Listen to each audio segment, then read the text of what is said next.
এদিকে তাকা। চল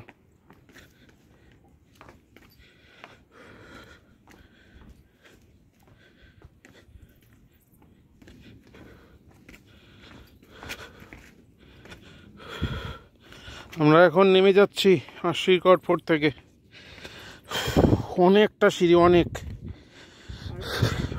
কত সিঁড়ি হবে জয়দীপ? প্রায় 5 কিলোমিটার নিচ থেকে পুরো সিঁড়ি বেয়ে উঠতে হয়েছে। পুরো হাঁপিয়ে গেছি। তার মধ্যে একটা জলের বন্দোবস্ত নেই উপরে, কারো কাছে জল নেই। তাও চেয়ে চেয়ে একজন দুজনের কাছ থেকে খেলাম জল, তেষ্টা মেটাতে। আমরা সব থেকে বড় ভুল করেছি, একটা জলের বোতল সঙ্গে আনিনি। ওপরে একটাও দোকান নেই জলের। দোকানদার একটা যাও ছিল, তাকে জল চেয়ে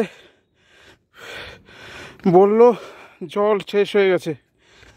এখন ভাবছি নিচ থেকে ওপরে ওঠার সময় একটা ঝর্ণা দেখেছিলাম, সেই ঝর্ণার জলই খেতে হবে আজকে। তাই নিচে নামছি, ওই ঝর্ণার জলের কাছে গিয়ে ওই জল খাবো।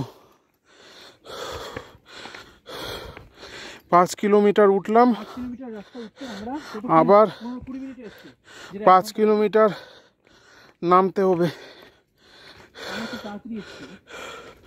তার আবার অনেক তাড়াতাড়ি আসতে হয়েছে, কারণ যারা নিচে নামছিল তারা বলছিল 4টের মধ্যে মেন গেটের দরজা বন্ধ হয়ে যায়। ওপরে নাকি কিছুর উৎপাত আছে। তাই যারা গার্ড আছে তারাও সবাইকে 4টার আগেই খালি করে দিতে বলে, আর নিজেরাও গাড়ি করে চলে যায়।